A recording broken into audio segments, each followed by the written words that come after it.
Bom dia pessoal, eu não sei que hora você que me ouve está me ouvindo aí, mas hoje eu resolvi sair do teórico e a gente vai fazer uma coisinha mais interessante. Eu acho que vai ser legal meter a mão na massa e construir a nossa primeira rede neural, que vai efetivamente fazer a classificação mesmo de imagens. A gente vai trabalhar com classificação de imagens, um toy problem interessante. Para quem não sabe, toy problem é um problema de brincadeira, um problema de brinquedo. E aí você pega esse problema, adapta e acha outra solução. Um exemplo bem legal que um professor me contou uma vez foi que a Petrobras pagou uma nota para um cara construir um nariz artificial para cheirar vinho. E foi a tese de mestrado do cara, a dissertação de mestrado do cara, né?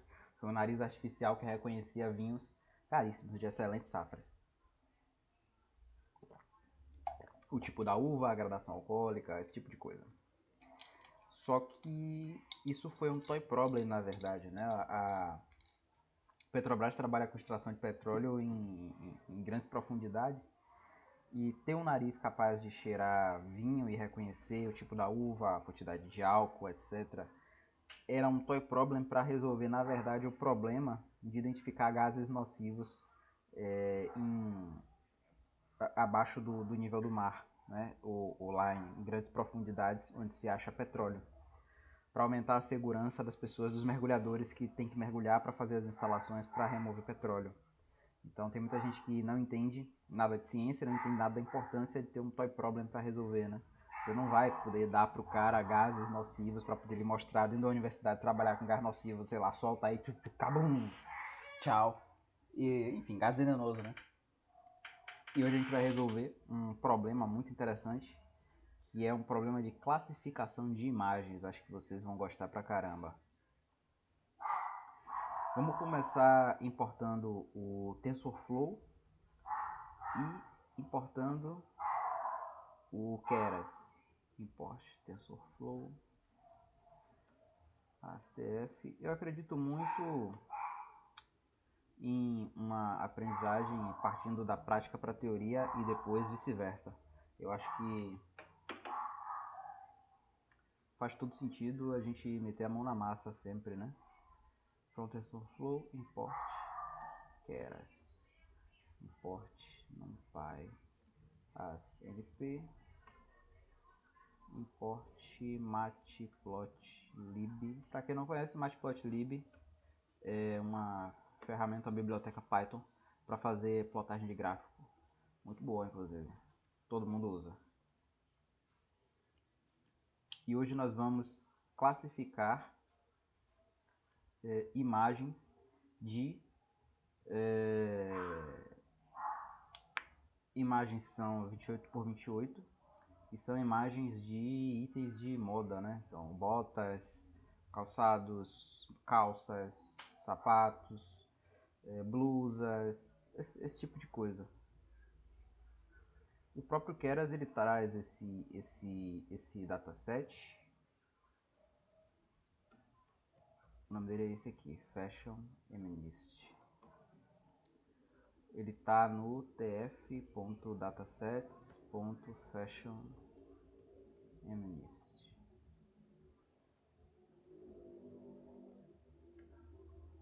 Vamos ver rodar.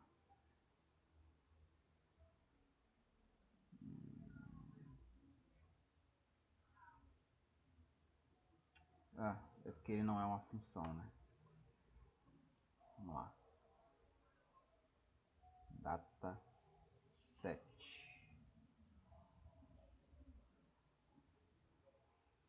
Estranho, dataset. Keras. Ah, é porque ele é puxado do Keras, não do TensorFlow. É um dataset que está dentro do Keras, efetivamente.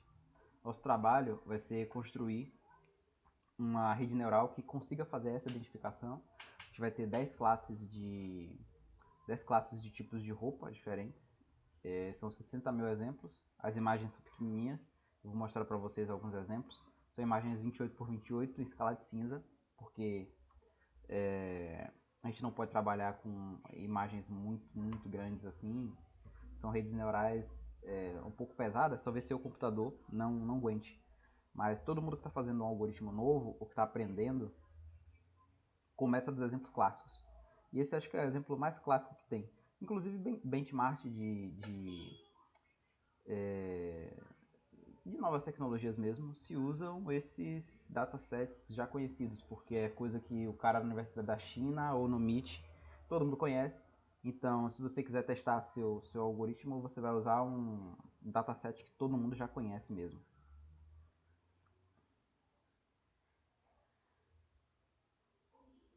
Vamos lá. A gente vai separar os dados em 4 categorias: Train Images e Train Labels, e Test Images e Test Labels. Por fim, a gente vai chamar o fashionMNIST.loadData. Isso vai fazer com que a gente consiga enxergar. Eu vou dar print aqui e aí a gente vai conseguir inspecionar o shape disso tudo. Vamos lá. Aqui, as nossas imagens de treinamento, né? As imagens de treinamento são 6.000 imagens, 60.000 imagens, 28 por 28. São imagens bem pequenininhas. Vamos ver as de teste agora. Quantas são?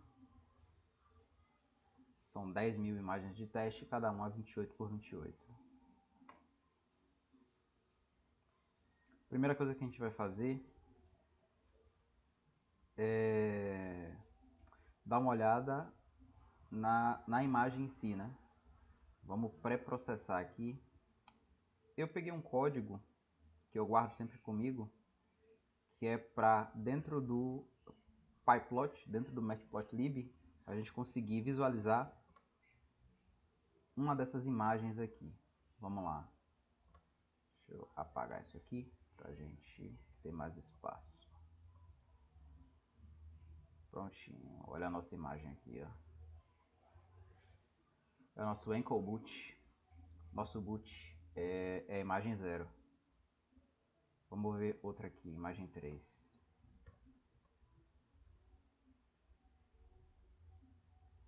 Dá pra ver que é uma blusa, né? Vamos ver aleatoriamente aqui, imagem 6. É mais um sapato. Então, a nossa tarefa vai ser classificar, fazer uma rede neural que consiga classificar essas imagens. É importante esse passo de dar uma olhadinha no que é que tem dentro do dataset, porque, enfim, tem muita gente que não olha, acaba que dentro do dataset tem coisa bizarra, às vezes você precisa dar uma limpada. Um famoso é fotos de gatos e cachorros. Tem outros que são muffins também. Muffins e chihuahuas. Por incrível que pareça, se parecem demais. É bem difícil reconhecer um, principalmente para a rede neural. O que a gente vai fazer agora? Vamos pré-processar as imagens de treinamento. As train images e as test images também. A gente vai colocar essas imagens que estão numa escala de cinza dentro de um limite entre 0 e 1. Elas estão entre 0 e 255. Então, train images vai ser igual a train images dividido por 255. Ponto zero, claro, porque a gente quer que retorne um float. Não vai ser uma divisão inteira, obviamente. E aqui a gente vai colocar o test image.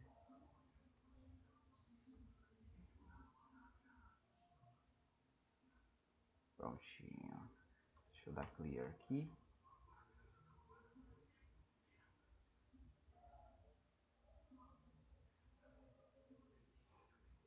Agora a gente vai chegar na parte mais importante, que é o nosso tesão aqui. A gente vai montar efetivamente a rede neural. Vamos chamar ela de modelo, né? model igual a keras.sequential.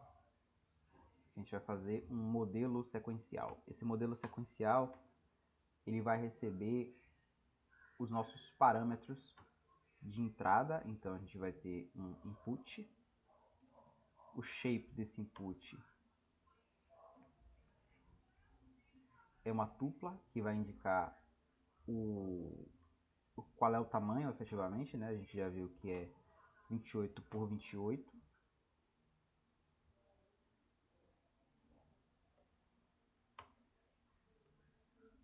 Depois a gente vai ter uma camada do tipo flatten, que é uma camada de achatamento. Aliás, a gente pode fazer isso direto. A gente pode colocar aqui a layer flatten direto. Vamos lá. keras.layers.flatten é a camada de achatamento. O input shape é uma tupla com o tamanho da imagem, 28 por 28. A próxima layer que a gente vai colocar dentro da nossa rede neural é uma layer densa. Vamos ver um tamanho interessante para essa layer aqui. Eu acho que pode ser 128, o que é que vocês acham? Faltou uma igualdade aqui, ó. Igual, por isso que ele está apitando. O tamanho são 128 neurônios para aprender. E a função de ativação. A gente vai usar ReLU. Depois eu explico o que é essa função de ativação. Mas pensa agora que rede neural para você vai ser como construir um cérebro, mais ou menos, né? Dentro do seu cérebro você tem neurônios, tem, enfim, tem as ligações entre os neurônios, né? Que são os dendritos. E essas ligações entre neurônios que o seu cérebro faz, tudo por impulso elétrico, obviamente, a gente vai se inspirar nisso para fazer aqui a nossa rede neural, que é uma rede neural artificial. Não é o que está acontecendo no seu cérebro, é só uma representação matemática bem fajuta que já tem 70 anos, com certeza hoje já tem gente trabalhando em fazer coisa melhor, mas a gente não está nem perto de processar as coisas como o nosso cérebro efetivamente processa. Mas a gente pode usar ele como uma boa analogia. Então o que a gente vai ter aqui? Uma sequência de neurônios. Cada neurônio vai aprender e passar o seu sinal de aprendizagem, digamos assim, para frente. Esse aqui é a camada flatten, então ele vai fazer um achatamento, vai pegar esse 28 por 28 e é uma imagem, né, 28 de largura por 28 de altura, e vai achatar, então vai virar uma coisa só, vai virar um vetor só. Depois ele vai passar para frente para uma camada que vai ter 128 neurônios. Cada neurônio vai dar conta de fazer o seu processo de aprendizagem e passar para frente aquilo que aprendeu usando uma função chamada função ReLU. Se vocês quiserem que eu faça um vídeo explicando o que são essas funções de ativação, o que é cada camada, o que cada camada faz, como escolher esses parâmetros, a gente pode fazer. Isso aí não é problema não. Por último, eu vou colocar uma layer aqui, uma camada de neurônios, que também vai ser uma camada densa, terminando com 10 neurônios, e uma função de ativação chamada softmax. A primeira camada a gente sempre chama de camada de entrada. A última camada a gente chama de camada de saída. As camadas do meio a gente chama de camadas ocultas. Porque a gente não vê, né? Entra, sai, mas está no meio. Você não vê e você não se interessa muito. Essa função softmax ela é muito especial porque o que ela faz? A gente vai ter na última camada 10 neurônios, a gente tem 10 tipos de imagem diferentes, e o neurônio que acender mais forte, o neurônio que tiver o sinal mais forte, vai ser o palpite da rede neural para aquela alternativa, né? Já que é a rede neural está aprendendo como distinguir imagens do Fashion Feminist, que é um banco de dados de imagens de roupa. Vamos compilar para ver se tem alguma coisa errada. Passou certinho.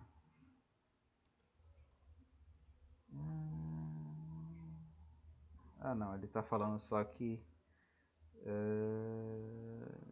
tag de compilação. Isso não é importante para a gente agora.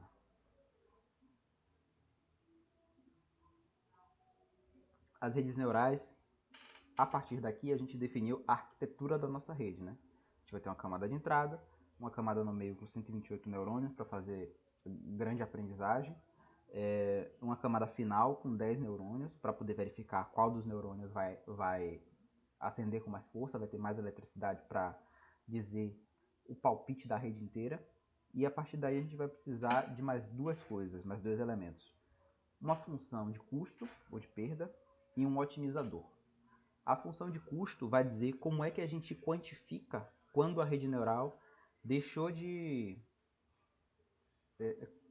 como é que a gente quantifica como é que ela erra, na verdade, né? Qual é a sua medida de erro? Quando você faz uma prova e pede a nota ao professor, aquilo é a sua medida de erro. Efetivamente, você tirar 0, você errou tudo. Você tirar 10, acertou tudo. A função de loss, a função de perda, é como isso vai ser contado. E o otimizador, ele vai indicar como é que a gente vai se ajustar para aprender novamente melhor. Fazer isso por aqui é muito fácil. O que é que a gente vai fazer?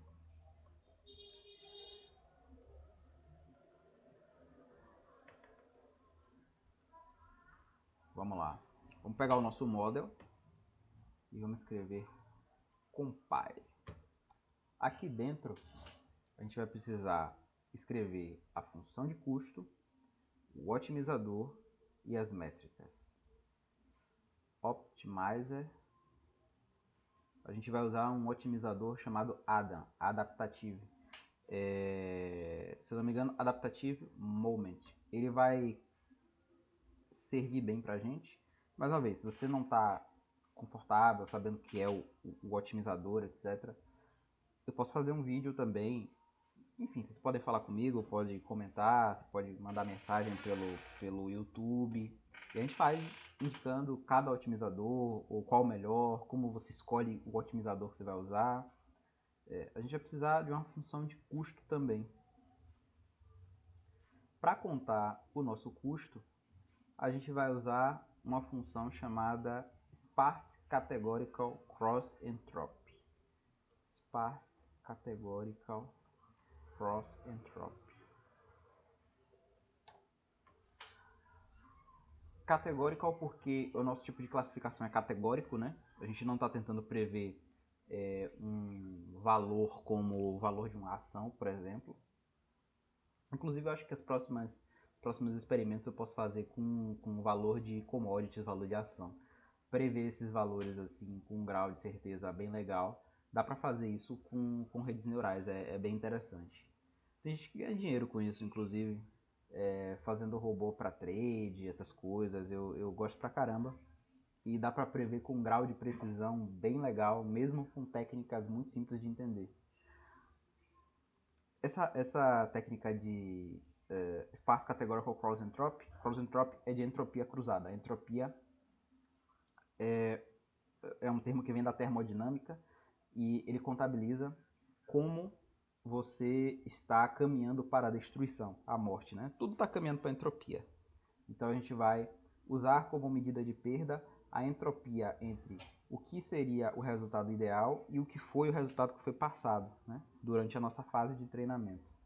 O que falta colocar agora é as nossas métricas. Por enquanto, de métricas, a gente vai ter ACC, que é acurácia. Aliás, eu acho que é melhor escrever o nome completo. Vamos lá. O nome é assim, accuracy. Vamos compilar para ver se eu não fiz nenhuma besteira. Passou.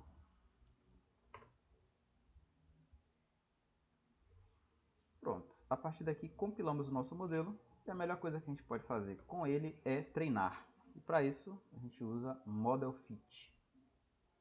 E aí a gente vai fazer efetivamente o treinamento, que é a parte boa, né? A parte interessante. O X é o nosso Train Images, o Y é o nosso Train, deixa eu colocar, Y é o nosso Train Labels, ou seja, as imagens que a gente separou para treinar e os seus respectivos rótulos. A gente vai passar as épocas, que é a quantidade de vezes que ele vai poder passar por todos esses 60 mil imagens, né? Vamos experimentar 10 épocas e vamos rodar aqui. Eu vou aumentar isso aqui para a gente ver o treinamento efetivamente. Aqui, olha só ele treinando.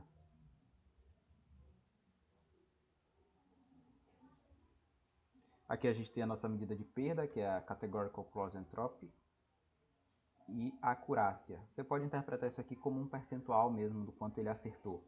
Então aqui ele treinou a primeira vez, né, e 82,53% de acerto. Tá ótimo. Na segunda vez já passou para 86, na primeira já passou para 87, na quarta 88. E aqui é uma certa medida de erro. Existem várias formas de você contabilizar o erro. A entropia é só uma delas.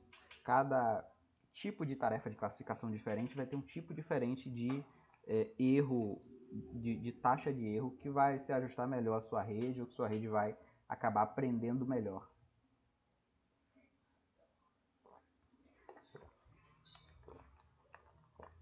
Olha só, a gente chegou numa medida bem legal.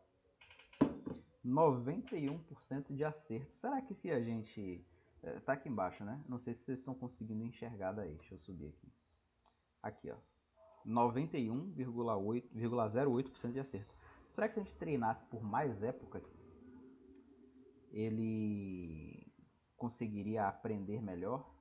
Ou aprender ainda mais? Vamos experimentar aqui. Ao invés de 10 épocas, a gente vai passar para 16. O número que saiu da minha cabeça aqui, da minha mente.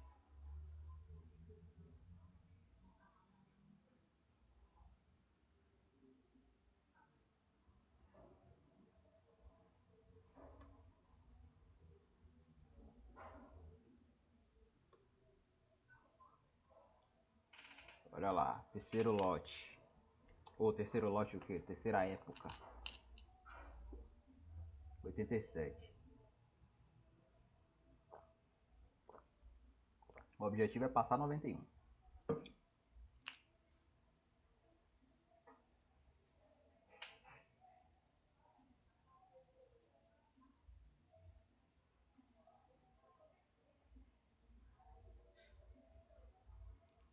Oitava época a gente já está em 90.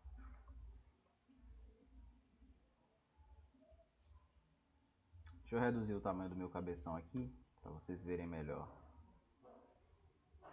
Olha lá.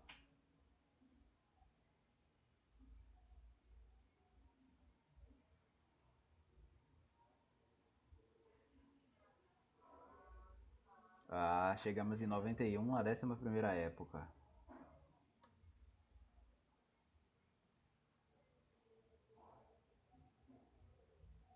91,84, tá chegando lá. Repara que é inversamente proporcional, né? O erro, o loss, que é o custo, o erro, e a acurácia, que é o percentual do nosso acerto.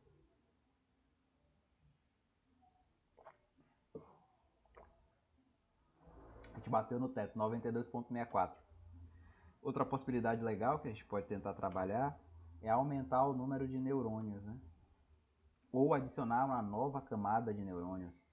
Vamos tentar adicionar mais uma camada de neurônios aqui. Keras.layers.dense. Vamos colocar 64 neurônios, também com ativação ReLU. Essa é uma função de ativação muito comum. Você vai ver em todo canto. Qualquer artigo que você ler, você vai encontrar alguém usando ReLU para fazer essas coisas.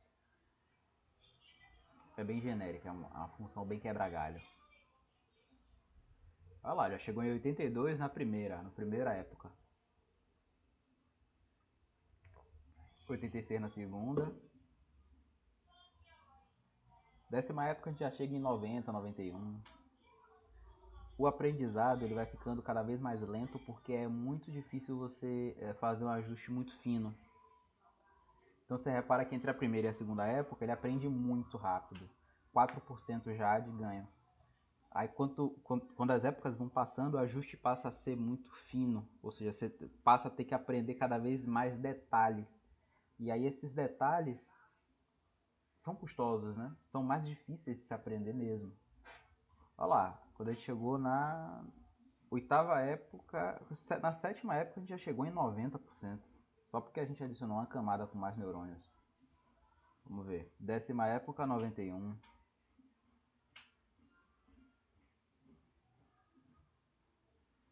Décima segunda, 92.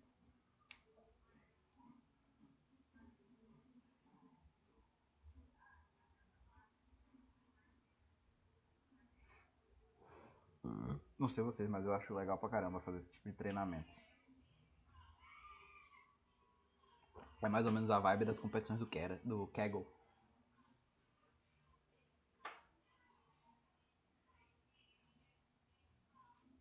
Galera, a gente viu que bateu num teto, né? 92,54. Acho que é o máximo que a gente vai chegar, pelo menos hoje. Existem outras estratégias, outros tipos de camadas que a gente poderia adicionar para aprender ainda mais, para conseguir capturar ainda mais detalhes e fazer um trabalho melhor, conseguir um percentual mais alto. Só que aqui a gente não vai explorar fundo esses detalhes. Talvez no futuro a gente explore um pouco mais.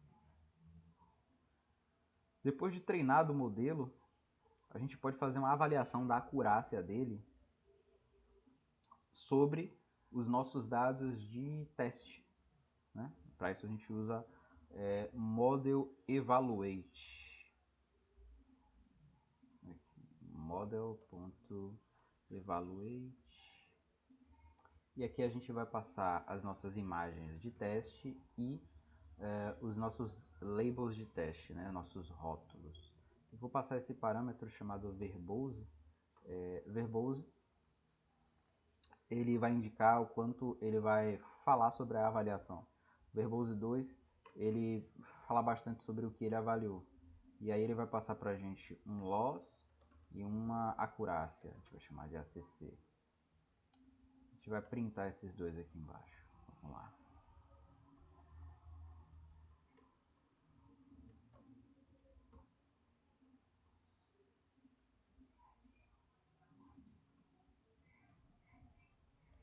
Custo e acurácia.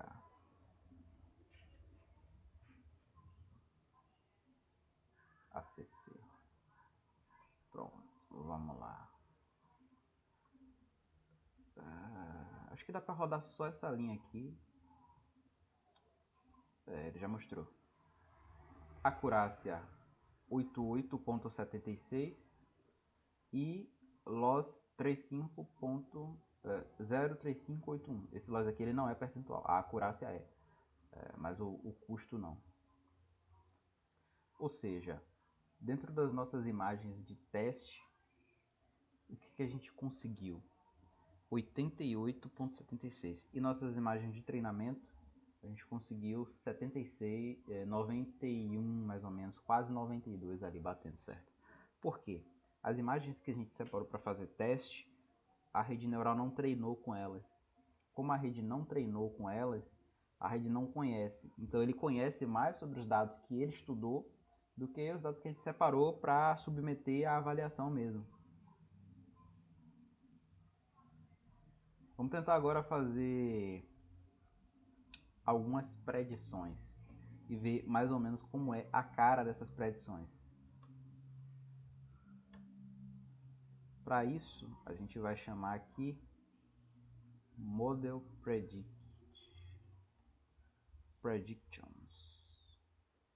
A gente vai chamar model.predict, só para vocês verem mais ou menos como é que é a cara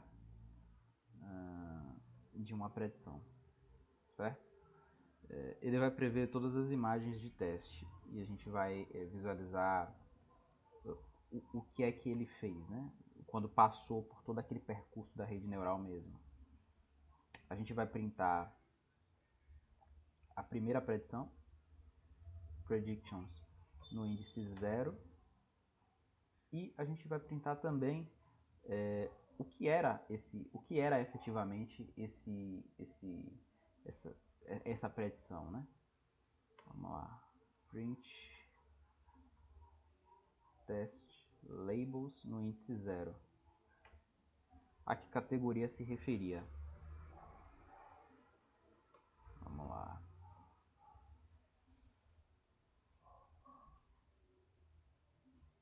Olha lá. Uma predição tem mais ou menos essa cara aqui, ó, pessoal. É um vetor de várias... É um vetor. E essa saída aqui é o nosso softmax. É a nossa função de saída. É a nossa função de ativação na camada de saída. Aí a gente tem isso aqui, né? Primeira alternativa 8, segunda alternativa 2, terceira alternativa 9, quarta 1. A gente precisa pegar o maior desse aqui. Para isso a gente vai usar uma função chamada argmax do NumPy. np argmax predictions no índice 0. Aqui, o resultado do nosso argmax é 9.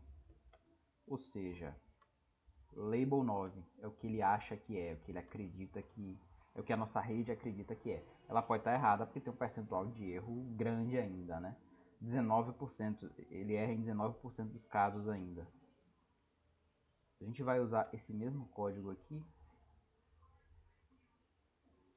para printar o nosso teste, né?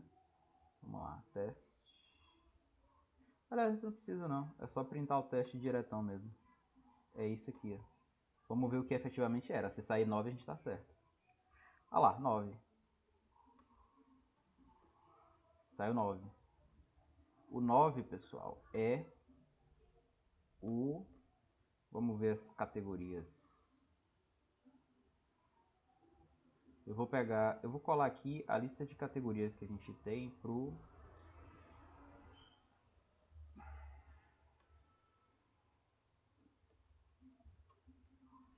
Fica mais interessante, né? Trabalhar com a nossa lista de categorias. Estão aqui. As categorias são enumeradas de 0 a 9, se eu não me engano. Assim. T-shirt, trouser, pullover, dress, coat. São os nomes em inglês dos itens, né? De cada um. E o nono é o que? Ankle boot. Um boot.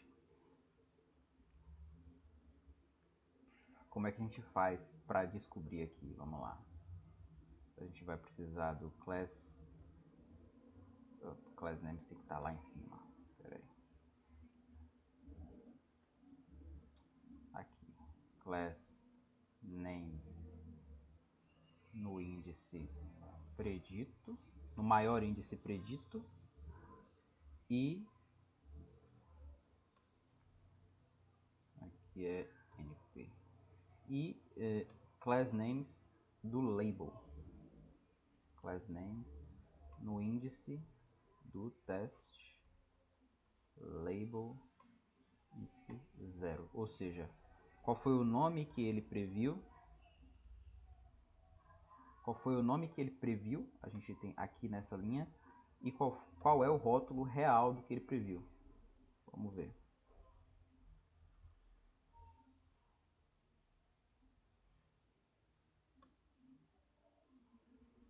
Saiu ankle boot. Só que aqui a gente não printou, né? A gente não printou ele prevendo.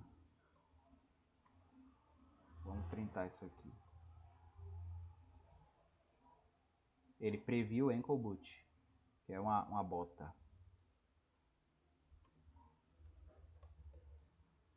E a classe é de fato ankle boot, é de fato a bota. Então, basicamente foi isso. A gente treinou a rede neural para prever imagens de botas de tênis, é um dataset muito famoso de roupas. E ele é a base para todo tipo de treinamento. Se você quiser, você pode explorar outros datasets que tem dentro do Keras. Tem o MNIST, que é um dataset só de imagens de dígitos escritos à mão. É bem interessante também para começar. E a partir daí você vai começar a fazer seus próprios identificadores. Mas se você não passar por essa etapa aqui, que é a etapa dos clássicos, né? Um clássico é um clássico porque todo mundo conhece, todo mundo já trabalhou. Se você não passar pelos clássicos, não tem como você no futuro adaptar suas próprias soluções. A partir desse pequeno exemplo, você vai poder adaptar para fazer no futuro um identificador facial, né? E aí passar as imagens, por exemplo,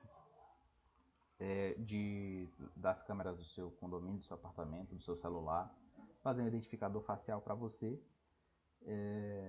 um identificador de objetos, um classificador. Tem gente fazendo trabalhos muito interessantes, principalmente com Covid, fazendo identificadores de Covid. Há alguns anos, a Meta, né, a empresa do Mark Zuckerberg, fez um detector de problemas de coração em fetos a partir de ultrassom morfológica. Foi um trabalho muito interessante, cara. Ele usou 100 mil imagens de ultrassonografia de fetos e aí eu acredito que está disponível para o público. Um classificador, um identificador de doenças do coração em fetos que ainda estão se desenvolvendo, né? Para caso a mãe já queira resolver o problema já no útero, ele já consegue. Tem uns trabalhos também bem legais, como eu falei no início, para identificar oscilações de moedas, né? Quem que trabalha com trade, com day trade, etc.